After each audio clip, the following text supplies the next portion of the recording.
So hey guys, welcome back to our channel दोस्तों। और आज हम बात करने वाले हैं फिलाटेक्स फैशन शेयर के बारे में दोस्तों। दोस्तों, शेयर अभी करंटली ट्रेड कर रहा है 0.68 रुपीज़ पे। शेयर में बहुत ही ज़्यादा, एक साल में बहुत ही ज़्यादा शेयर डाउन आ चुका था, लगभग 0.50 रुपीज़ पे शेयर आ चुका था। और वहाँ से अभी लास्ट 2 डेज शेयर में एक बहुत ही अच्छा मोमेंटम आया है। इसके पीछे का राज क्या है? बेसिकली कोई न्यूज़ आई है, कोई कंपनी का रिजल्ट आया है, या फिर क्या कंपनी ने ऐसा किया है जो शेयर भागा है? दोस्तों, हम फंडामेंटल एनालिसिस, टेक्निकल एनालिसिस और चार्ट को पढ़ेंगे, पैटर्न देखेंगे, शेयर में कोई ऐसा कुछ न्यूज़ आई है या नहीं आई, सब कुछ दोस्तों हम इस वीडियो में कवर करने वाले हैं। दोस्तों, इस वीडियो के साथ बने रहिए, बहुत ही वैल्यूबल इन्फॉर्मेशन देने वाला हूँ। और दोस्तों, मैं बता देता हूँ, इस वीडियो के थ्रू मैं कोई बाइंग सेलिंग का रिकमेंडेशन नहीं दे रहा हूँ दोस्तों। अगर आपको ख़रीदना है तो ख़रीदिए, नहीं ख़रीदना है तो नहीं ख़रीदिए दोस्तों। चलिए शुरू करते हैं। अब मैं इसको 5 डे पे सेलेक्ट करता हूँ। आप देख सकते हैं दोस्तों, 0.50 रुपीज़ से ये शेयर 0.70 टच कर चुका है। और दोस्तों, टाइम आप देख सकते हैं, लास्ट 2 दिनों में 30% दोस्तों इस शेयर ने रिटर्न दिया है। इसके पीछे का राज क्या है, चलिए पता करते हैं। मैं सबसे पहले न्यूज़ दिखाता हूँ आपको कि क्या न्यूज़ आई है। यहाँ पे आप लोग न्यूज़ देख सकते हैं, Filatex fashion revenue rise 7% to rupees 191 crore in financial year 2025 on expert orders. दोस्तों, 191 करोड़ का प्रॉफिट कंपनी ने, रिवेन्यू कंपनी ने शो किया है। बहुत ही अच्छी खबर है कंपनी के लिए। और इस हिसाब से अगर कंपनी ऐसे ही ग्रोथ करती रही तो दोस्तों ये एक मल्टीबैगर शेयर बन सकता है मेरे हिसाब से। चलिए, अब दोस्तों एक साइट है जिसको बोलते हैं स्क्रीनर। इसमें मैं इसका प्रमोशन नहीं कर रहा हूँ, पर मैं इसको बेसिकली यूज़ करता हूँ कोई भी शेयर को एनालिसिस करने के लिए। दोस्तों, अब मैं शुरू करता हूँ। मैं आपको एक एक चीज़ बताऊँगा। Market cap, stock P, book value क्या होती है, डिविडेंड यील्ड क्या होती है, आरओसी क्या होती है, आरओई क्या होती है, फेस वैल्यू क्या होती है, डेब्ट टू इक्विटी क्या होती है, प्रोमोटर होल्डिंग क्या होती है, प्लेज परसेंटेज क्या होती है। मैं दोस्तों आपको जितना हो सके बताने की कोशिश करूँगा, ताकि आपको बहुत अच्छी तरीके से कंपनी के बारे में समझ आए। दोस्तों, अब हम बात कर लेते हैं। मैं एक सेकंड रुकिए, मैं अपना पेन निकाल लेता हूँ। दोस्तों, आप देख सकते हैं यहाँ पे कंपनी का नाम लिखा हुआ है। ये कंपनी की अभी जो करंट वैल्यू है 1 जुलाई 2025 में 0.68 रुपीज़ पे शेयर करंटली ट्रेड कर रहा है।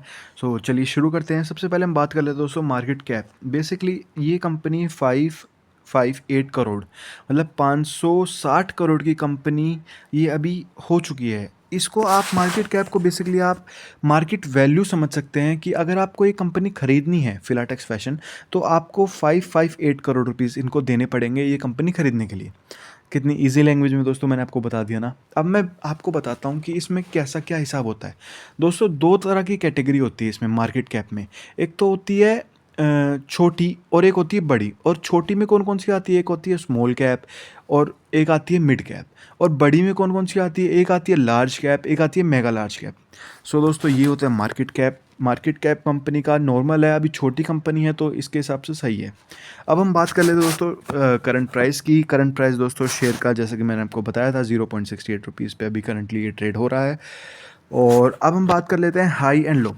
दोस्तों, हाई एंड लो ये बेसिकली 52 वीक्स का हमें दिखाता है कि 52 वीक पहले ये शेयर कहाँ पे ट्रेड कर रहा था। मतलब 1.70 रुपीज़ इसने हाई लगाया है और 0.42 रुपीज़ इसने लो लगाया है। अब हम बात करते हैं दोस्तों स्टॉक पीई के बारे में। स्टॉक पीई दोस्तों ये दिखा रहा है यहाँ पे 59.5। दोस्तों, ये बेसिकली होता क्या है, आप 1 रुपये प्रॉफिट के लिए 59.5 रुपीज़ दे रहे हैं, सिर्फ 1 रुपये प्रॉफिट के लिए। इसको बोलते हैं स्टॉक पीई। समझ गए दोस्तों? अब मैं बताता हूँ कि स्टॉक पी अगर इतना है तो ये ओवर वैल्यू है या अंडर वैल्यू है। अंडर वैल्यू का मतलब बता देता हूँ, मतलब कंपनी में अभी पोटेंशियल है, वो अपनी वैल्यू से अंडर काम कर रही है। और ओवर वैल्यू का मतलब ये है कि कंपनी में जितना पोटेंशियल है या फिर जितना उसमें कर्ज है, उसके हिसाब से वो ज़्यादा ही ऊपर हो चुकी है। दोस्तों, अंडर वैल्यू और ओवर वैल्यू का आप मतलब समझ चुके होंगे। अगर ये 59.5 रुपीज़ पे ट्रेड कर रही है तो ये इस हिसाब से कंपनी बेसिकली ओवर वैल्यू हुई, क्योंकि अगर ये 20 से ऊपर होती है कोई भी कंपनी का पीई रेशियो, तो उसको हम ओवर वैल्यू में कंसिडर करते हैं। अब हम बात करते हैं बुक वैल्यू की। बुक वैल्यू को दोस्तों बेसिकली मतलब आप नेट वर्थ समझ सकते हैं कि नेट वर्थ कंपनी की कितनी है। 2.77 इस कंपनी की नेट वर्थ है, जो कि बहुत ही अच्छी है। अगर आपको किसी शेयर वैल्यू से ज़्यादा उसकी बुक वैल्यू अगर अगर आपको दिख रही है तो वो कंपनी कभी ना कभी भाग सकती है, बहुत ही अच्छा आपको एक मोमेंटम दे सकती है। डिविडेंड यील्ड का आपको मैं बता देता हूँ, इसका मतलब ये होता है कि आपको कंपनी एक साल में मतलब ईयरली डिवाइडेड करे तो कितना परसेंट आपको डिविडेंड देती है। इसका 0.0% है, इसका मतलब ये कोई डिविडेंड नहीं देती है। अब हम आर की बात कर लेते हैं दोस्तों। आर अगर आपका 20% आर एवरी ईयर हो रहा है तो मतलब आपका स्ट्रॉन्ग बिजनेस है। यहाँ पर एक कंपनी ही इतनी छोटी है तो ये 0.63% दिखा रही है, वैसे तो बहुत ही कम है, पर मैं आपको बता देता हूँ कोई कंपनी अगर बहुत ही लार्ज कैप है या फिर मेगा लार्ज कैप है या मिड कैप भी मान लो, अगर उसका आप 20% के हिसाब से आर होता है तो वो बहुत ही स्ट्रॉन्ग बिजनेस कर रही है दोस्तों। अब दोस्तों हम बात करते हैं आर के बारे में दोस्तों, रिटर्न ऑन इक्विटी। दोस्तों आप रिटर्न ऑन इक्विटी का बेसिकली मतलब ये समझ सकते हैं कि कंपनी के शेयर होल्डर का पैसा लगा हुआ है कंपनी के ऊपर और उस पर कंपनी रिटर्न कितना बना रही है। अगर इसमें 20 से ऊपर ये भी मान लेते हैं, 20 से अगर ऊपर ये होता है 20% से, तो ये बहुत ही ज़्यादा अच्छा है। इस मामले में अभी हम इसमें बात नहीं करेंगे क्योंकि कंपनी बहुत छोटी है। अब हम बात कर लेते हैं फेस वैल्यू की दोस्तों। फेस वैल्यू 1 मतलब कंपनी की फेस वैल्यू है क्या, कंपनी कितना प्रॉफिट कर रही है, सब कुछ ओवरऑल। इससे बेसिकली हम डिविडेंड का पता करते हैं कि डिविडेंड कंपनी कितना देती है। ये इंटरनल पर्पसेस के लिए होता है, तो अभी हम इसके बारे में बात नहीं करेंगे दोस्तों। अब हम बात करते हैं कंपनी के चार्ट। आप देख सकते हैं यहाँ पर कंपनी ने अच्छा परफॉर्म किया है। अभी कुछ दिनों में आप देख सकते हैं बिल्कुल डाउन हो गई थी कंपनी, उसके बाद 0.68 कंपनी ने प्रॉफिट 191 करोड़ का रिवेन्यू में प्रॉफिट करके दिखाया है। अभी 2 दिन पहले खबर आई है दोस्तों, और यहाँ से कंपनी में मोमेंटम बन सकता है। अब हम दोस्तों हम बात कर लेते हैं प्रोज की और कॉन्स की। सो प्रोज की अगर हम बात करें दोस्तों, यहाँ पर आप देख सकते हैं ये प्रोज लिखा हुआ है। So company is almost debt free, company में कोई भी कर्जा नहीं है। Stock is trading at 0.25 times it's book value, stock अपने बुक वैल्यू से बहुत ही ज़्यादा ऊपर, मतलब बुक वैल्यू बहुत ही ज़्यादा इसकी हाई है। सो कंपनी बहुत अच्छे चांसेस है कि प्रॉफिट हो सकते हैं। Company has delivered good profit growth of 69.0% CAGR over last 5 year. Company ने बहुत अच्छा प्रॉफिट दिया है 5 साल में। अब हम बात कर लेते हैं दोस्तों कॉन्स की। सो दोस्तों कंपनी का हाँ, कंपनी का प्रॉफिट हो रहा है लगातार पर वो डिविडेंड नहीं दे रही है, ये एक इसके कॉन्स है। प्रोमोटर होल्डिंग 24.8% है दोस्तों, ये 25% या 75% के रेशो में होनी चाहिए। सो ये कम हो चुकी है, पता नहीं क्यों प्रोमोटर अपनी ही कंपनी पे भरोसा नहीं कर रहे हैं। ये बेसिकली प्रोमोटर्स वो होते हैं जो कंपनी के मालिक होते हैं, ये या तो ये 25% होंगे या 75% होंगे। Company has a low return on equity 0.83%, earning include on other. ठीक है दोस्तों, कंपनी हैज़ हाई डेप्ट ऑफ 295 डेज़। सो दोस्तों 295 डेज़ का मैं आपको मतलब बता देता हूँ। अगर कंपनी अपना काम करवा रही है तो उसका पैसा कितने दिनों में उसके पास वापस आ रहा है। ये 295 डेज़ ये कौन से में दिखा रहा है दोस्तों, लेकिन मैं आपको नीचे बताऊँगा कि ये क्यों प्लस पॉइंट हो सकता है इस कंपनी के लिए। सो दोस्तों अब हम बात कर लेते हैं कंपनी के पीयर।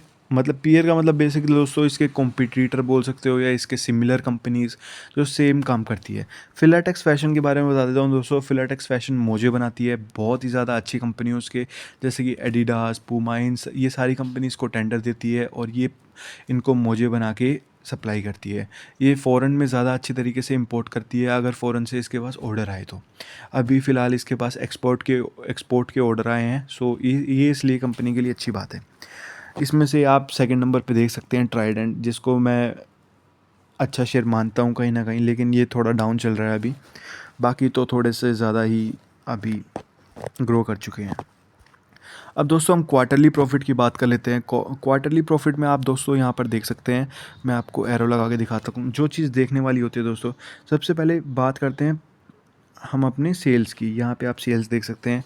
उसके बाद दोस्तों हम बात करेंगे नेट प्रॉफिट की। यहाँ पे आप नेट प्रॉफिट देख सकते हो दोस्तों, ये नेट प्रॉफिट हुआ। यहाँ पर हम यही देखेंगे खाली। सबसे पहले सेल्स की बात कर लेते हैं दोस्तों। सेल्स लगातार कंपनी की बढ़ रही है, बहुत ही अच्छी बात है। आप देख सकते हैं जून 2024 में 24 थी, सितंबर 2024 में 35 थी, दिसंबर 2024 में 53 थी, मार्च में 65 थी। सो सेल्स अच्छा हो रहा है। एक्सपेंस की अगर हम सेकंड नंबर पे एक्सपेंस है तो एक्सपेंस भी साथ में बढ़ रहा है। ये थोड़ा सा नेगेटिव होता है कंपनी के लिए। उसको अगर अपना एक्सपेंस कंट्रोल में, अगर कंपनी अपना एक्सपेंस कंट्रोल में कर लेती है, कंपनी के लिए बहुत ही अच्छी बात होती है। अब हम बात कर लेते हैं दोस्तों नेट प्रॉफिट की। नेट प्रॉफिट दोस्तों इस क्वार्टर में यहाँ पर आप देख सकते हैं, मैं एरो लगा देता हूँ। एक सेकेंड, इसको साइड में कर देते हैं। यहाँ पे मैं एरो लगा के दिखा देता हूँ दोस्तों। ये इस क्वार्टर में प्रॉफिट आया है 1.81%। आप पिछले क्वार्टर में देख सकते हैं 3.13%। सो दोस्तों अभी थोड़ा सा प्रॉफिट डाउन हुआ है कंपनी का बेसिकली, बट कोई नहीं, कंपनी प्रॉफिट कर रही है। अब हम बात कर लेते हैं दोस्तों, नेक्स्ट स्टेप की बात कर लेते हैं। इसको ज़रा कट कर देते हैं।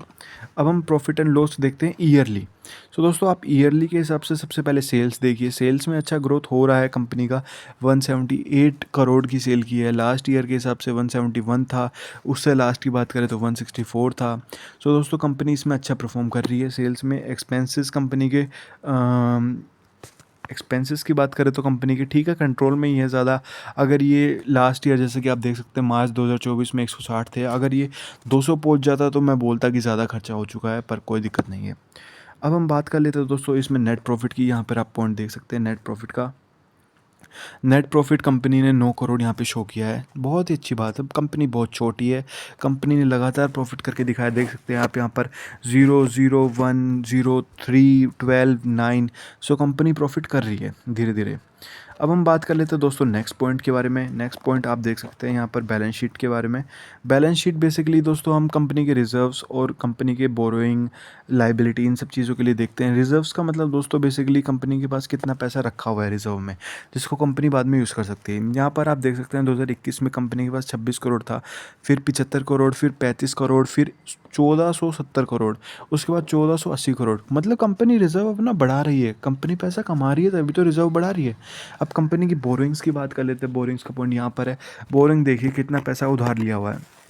1 करोड़ 0, 0, 8, 67, 53, 60, 48। आप देख रहे हैं कि चलो बोरिंग बढ़ती जा रही है, लेकिन आप अगर पिछले से पिछले साल कंपेयर करोगे 53, 67, वहाँ से तो घटती जा रही है ना। ये तो कंपनी के लिए अच्छी बात है।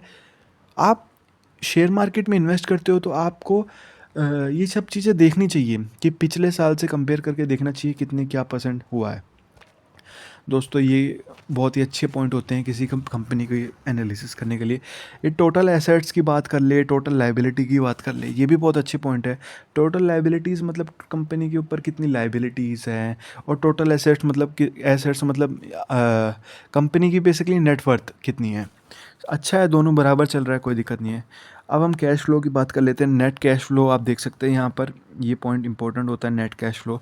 यहाँ पर आप देखिए 6 करोड़ यहाँ पर कंपनी के पास पड़े हैं, -5 हो गए, -1 हो गए, यहाँ पे कंपनी 0 पे आ गई, ये अच्छी बात है। अब हम दोस्तों नेक्स्ट पॉइंट की बात कर लेते हैं। डेप्टर्स डे, जैसे कि मैंने आपको बताया था ना ऊपर एक कॉन्स में, कि कंपनी कितने दिनों में अपना लोगों से पैसा निकाल रही है। मतलब कि जैसे कि एडिडास से मोजे बनवा लिए तो एडिडास इनको कितने दिनों में पैसा दे रही है। सो दोस्तों यहाँ पर 295 डेज था, जैसे कि वहाँ पे कॉन्स में नेगेटिव पॉइंट में लिखा हुआ था। ये आप ये देखिए मार्च 2023 में 312 दिन, मार्च 2024 में 314 दिन। यहाँ पर दिन तो घटे हैं, ये तो अच्छी बात है कंपनी के लिए। हाँ, अगले अगर इसमें क्वार्टर में अच्छा परफॉर्म करेगी तो ये और अच्छी बात हो जाएगी। अब हम बात कर लेते हैं दोस्तों कंपनी के शेयर में कितने प्रोमोटर्स है, कितने एफआईआई है, कितने डीआईआई है, कितनी पब्लिक है। तो दोस्तों ये बहुत ही इंपॉर्टेंट होता है। सबसे पहले हम बात कर लेते हैं प्रोमोटर्स की। प्रोमोटर्स कंपनी के मालिक होते हैं। यहाँ पर आप देख सकते हैं 24.80% यहाँ पर हुआ है। अगर हम पिछले साल से कंपेयर करें तो बराबर ही था, उससे साल पिछले साल भी कंपनी बराबर ही था। अब देखिए दोस्तों कंपनी के प्रोमोटर्स पहले इतना बिलीव नहीं कर रहे थे। पहले कितना था प्रोमोटर्स के पास? 1.57। 2022 की बात है, ज़्यादा दूर की बात नहीं है। उसके बाद कंपनी ने कहाँ तक, मतलब 24% तक कंपनी के मालिकों ने अपनी कंपनी पे भरोसा किया। बहुत ही अच्छी बात है। अब हम बात कर लेते हैं एफआईआई की होल्डिंग। एफआईआई की होल्डिंग दोस्तों इस कंपनी में बीच में आई थी 2022 में 0.72, 0.71, पर यहाँ पर बिल्कुल ही गायब हो चुकी है दोस्तों। हाँ, एक बार तो ज़ीरो ही हो गई थी। ज़ीरो से धीरे धीरे अगर ये अगले क्वार्टर में 0.50 हो जाती है या और बढ़ जाती है तो दोस्तों ये बहुत ही अच्छी बात है कंपनी के लिए। अब हम कंपनी के डीआईए के बारे में बात कर लेते हैं। अब डीआईए मतलब domestic investors. Domestic investors company में बिल्कुल भी नहीं है। बीच में आने की भी उन्होंने कोशिश की थी 2024 में कंपनी का थोड़ा सा ग्रोथ देखते हुए। उसके बाद इस क्वार्टर में तो बिल्कुल भी नहीं है कंपनी के डीआईए। अब पब्लिक की बात कर लेते हैं, पब्लिक कितनी है इस शेयर में। पब्लिक ने दोस्तों इस कंपनी में भरोसा हमेशा से किया है दोस्तों। 98% कंपनी में पब्लिक ही थी पहले, प्रोमोटर्स नहीं थे। उसके बाद प्रोमोटर घुसे धीरे धीरे यहाँ पर, आप देख सकते हैं प्रोमोटर आए, पर पब्लिक थोड़ी सी डाउन होती चली गई, डाउन होती चली गई। यहाँ पर कंपनी के में पब्लिक वापस आई। अब हम दोस्तों बात कर लेते हैं, बस दोस्तों अब हमने पूरी कंपनी की एनालिसिस कर ली है दोस्तों। सो अगर आपको वीडियो पसंद आई हो तो दोस्तों please like share and subscribe कर देना। बहुत ही मेहनत से वीडियो बनती है, कोई भी बाइंग सेलिंग रिकमेंडेशन नहीं है। आपको बाय करना है करो, नहीं करना हो मत करो। मेरा काम था आपको एजुकेशन देना, ये सिर्फ एजुकेशन पर्पज़ के लिए वीडियो बनाई गई थी। थैंक यू दोस्तों।